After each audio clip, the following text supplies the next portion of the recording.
Partindo desta responsabilidade perante minha liberdade, da ação de estar consciente e principalmente do controle do meu ego, que gostaria de detalhar uma sabedoria que teve recentemente profundo impacto em minha vida. Mudei a postura diante a realidade de minhas experiências. Tenho entendido que este processo será para a vida toda, mas o que aprendi desde então é tão significativo que não poderia deixar de elucidá-lo ao leitor que tem um interesse sobre o tema. Criei o hábito da plena consciência do que escolher como alvo da minha atenção e de meu pensamento, e comecei a me entender melhor. Este hábito ainda está muito longe de ser perfeito, mas já avancei o suficiente para mudar significativamente minhas atitudes e principalmente o olhar que eu tinha pelo outro. Me acompanhe.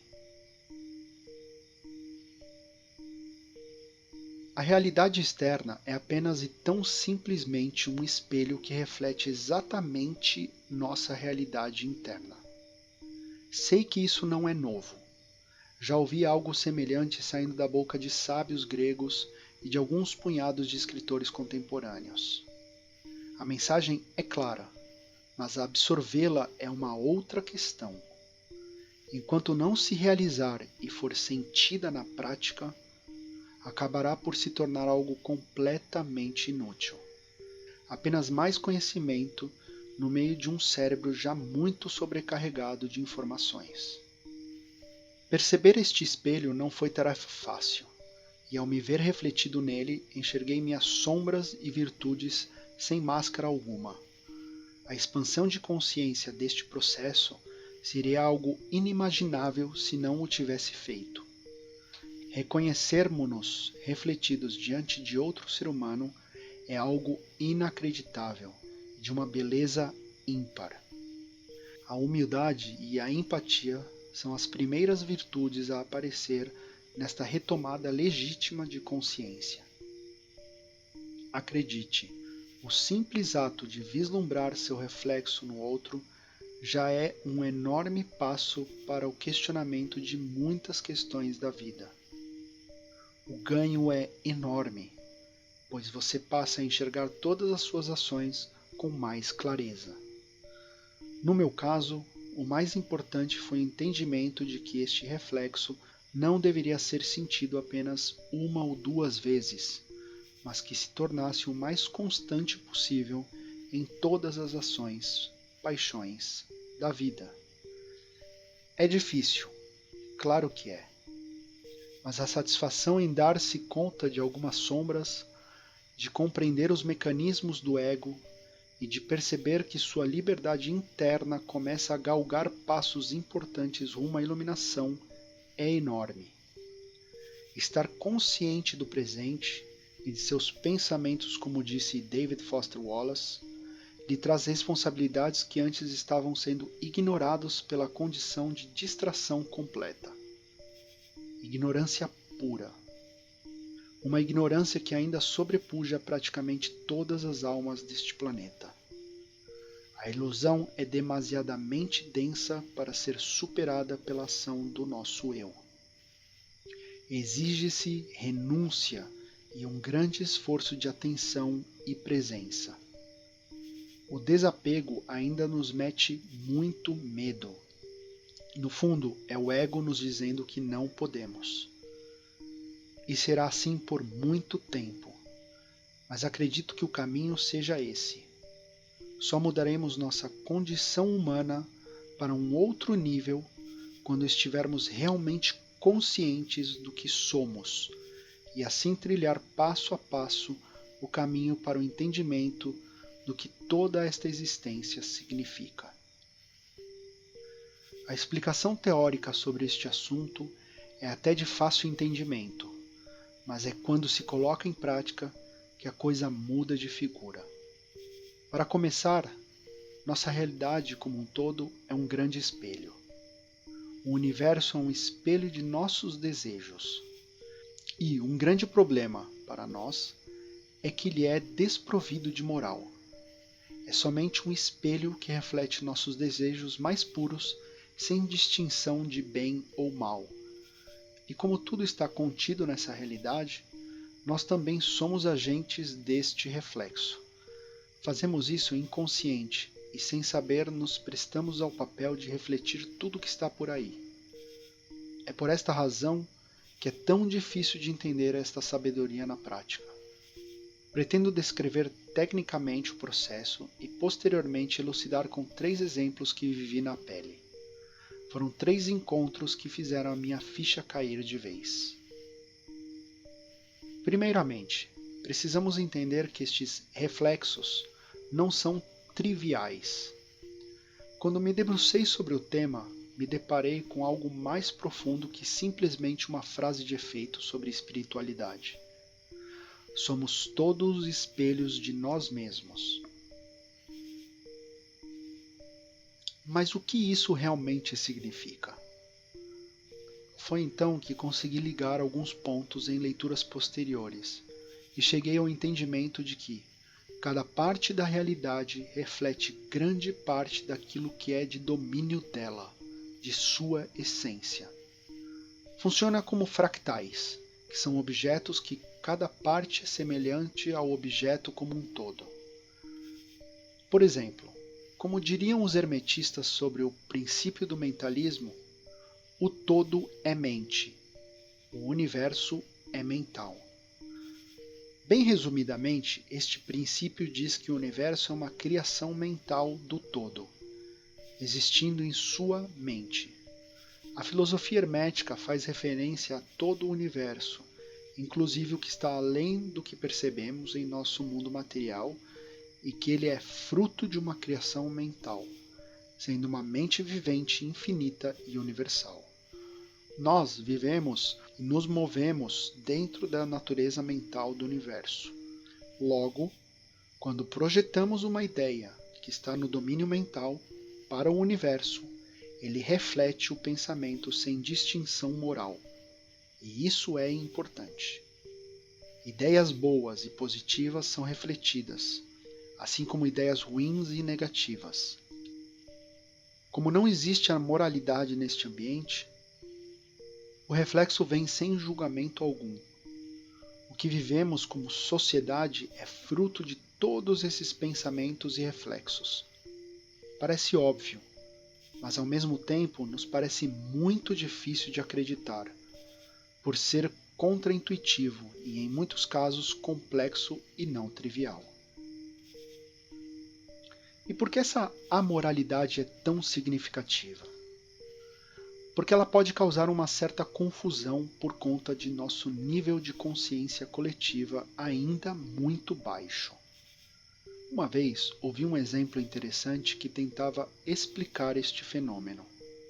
A pessoa estava para sair de um aeroporto, já de posse de quase todos seus pertences, quando se deu conta que faltava uma mala e exclamou preocupada: "Não consigo sair do aeroporto porque só falta a mala."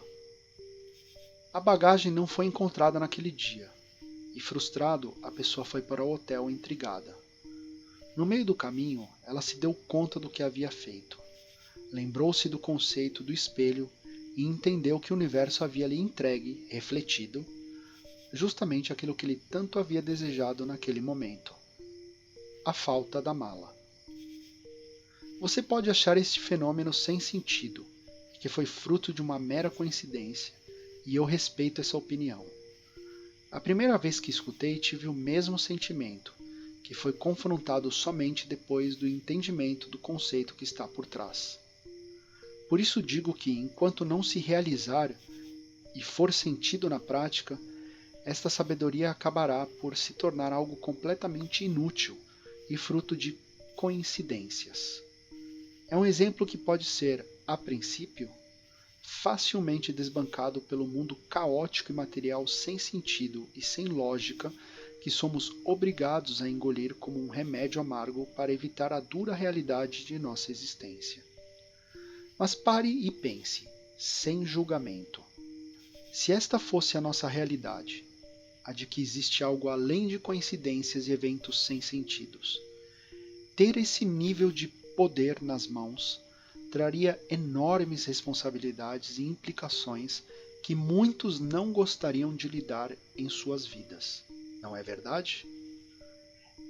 É muito mais fácil abdicar de tudo, deixando nas mãos do acaso, Deus e Senhor do caos, evitando enxergar e sentir as relações de nossas ações com o mundo. E tudo bem. O meu ponto se volta para aqueles que não se contentam com este tipo de explicação, sentindo que muitas das coisas que observamos no mundo não podem ser entendidas em laboratórios e por métodos científicos, tendo em mente que é preciso tempo e contemplação para uma atenção mais precisa aos detalhes da vida. Se este conceito lhe intrigou, faça um apelo para que o leitor busque mais informações sobre este princípio hermético do mentalismo. Além de bastante importante para o entendimento do capítulo, ele é no mínimo intrigante e profundo o suficiente para te deixar bastante pensativo. Mas vamos falar de algo que seja tangível. Deixar o universo de lado e toda essa maquinação mental que é pouco palpável e mergulhar na existência humana, onde é possível de fato navegar e absorver pessoalmente todos estes conceitos. E também entender que o que está em cima é igual ao que está embaixo. Que o reflexo que conseguiremos notar no outro também poderá ter o seu pleno diálogo e correspondência com o universo. E que aquelas coincidências vão aos poucos se tornando responsabilidades. Continuemos. Se estamos em busca das representações de nossas sombras, por exemplo, não é para o universo que deveríamos olhar, e sim para o homem. Sombras e virtudes humanas são reproduzidas pela realidade própria de outro ser humano. É como se cada parte da nossa realidade fosse agente da reprodução de imagens essenciais daquele domínio específico. Com essas reflexões aprendemos muito. Os animais, por exemplo, aprendem a voar, a se alimentar e a sobreviver, vendo-se refletidos em outros da mesma espécie.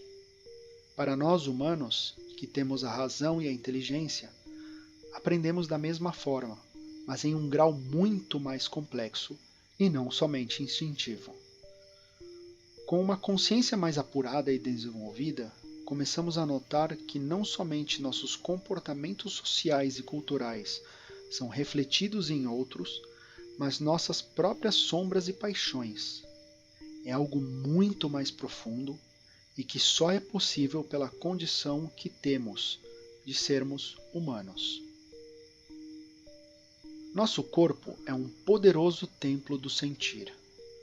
Como dito anteriormente, estamos presos no mundo das sensações, mas a boa notícia é que podemos utilizá-la para expandir mais a nossa consciência individual e assim nos tornarmos cada vez mais livres, tanto pelo resultado obtido como por todo o processo na tentativa de dominar o ego e estar mais presente. Escolher os pensamentos livres de julgamentos e distrações. Basicamente, precisamos estar vigilantes sobre nossas ações e os desdobramentos que se produzem como consequência. Não é uma tarefa fácil, já que nosso cérebro se acostumou a fazer muitas coisas no automático. Estar verdadeiramente consciente e vigilante em uma conversa rotineira com amigos se torna um grande esforço se entendermos que estamos experienciando um estilo de vida onde nosso foco e nossa atenção são constantemente bombardeadas por estímulos o tempo todo. O que falar do celular? A falta de tempo, que alegamos rotineiramente, é outro ponto de perturbação para a realização deste importante exercício. Por estas razões que David Wallace comenta como é extremamente difícil permanecer consciente e vivo um dia depois do outro. É preciso estar presente e contemplar as suas ações. Assim como um espelho reflete tudo o que está diante dele sem distinção de valor, podemos pensar também que este reflexo é amoral. O espelho reflete nossos aspectos negativos tanto quanto os positivos. De início, é muito mais fácil entender o conceito desta sabedoria pelo lado negativo, forçando-nos a enxergar nossas sombras. Os aspectos positivos estão igualmente sendo refletidos, mas na maioria das vezes eles se tornam distrações significativas para um ego que está ávido a lhe mostrar apenas a tua melhor parte, ou seja, a mais forte, a mais saudável e sem fraquezas. Tenha isso sempre em mente. Comece observando as tuas sensações ao se deparar com alguma coisa que lhe incomode, alguma atitude ou comportamento de alguém que lhe cause desconforto, estranheza ou alguma outra sensação negativa como raiva ou ódio.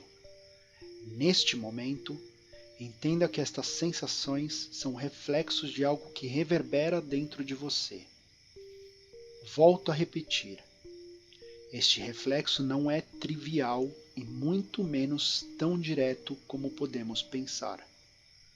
Reitero esta última ideia porque muitas vezes já me indaguei sobre um sentimento que vivenciei e minha primeira reação foi a de negação. Isso é bastante comum. A negação é uma resposta imediata do ego para todo o seu sistema. É preciso distanciar-se dele e, durante a contemplação, adquirir uma observação mais profunda sobre essas sensações que reverberam dentro de você. A negação não é o caminho, sendo ele, na verdade, o primeiro obstáculo a ser enfrentado em todo este processo. Ao se deparar com uma situação que lhe cause desconforto, trate de entender qual é este incômodo e como ele, de certa forma, reverbera em você. O que esta sensação representa? Quais são os seus aspectos? O que desencadeia esse sentimento? Quando a resposta já estiver consolidada em sua mente, o próximo passo é tentar identificar este desconforto em algum momento do seu dia a dia, onde esta ação pode estar sendo executada por você em maior ou menor grau, consciente ou inconscientemente. A magia normalmente acontece neste instante de realização. Um sentimento negativo ou positivo somente reverbera em um ambiente que está em sintonia com aquela sensação dentro de nós. Quero deixar aqui 3 exemplos que ocorreram comigo, que ajudam a elucidar tudo o que expliquei até agora. Fim da terceira parte.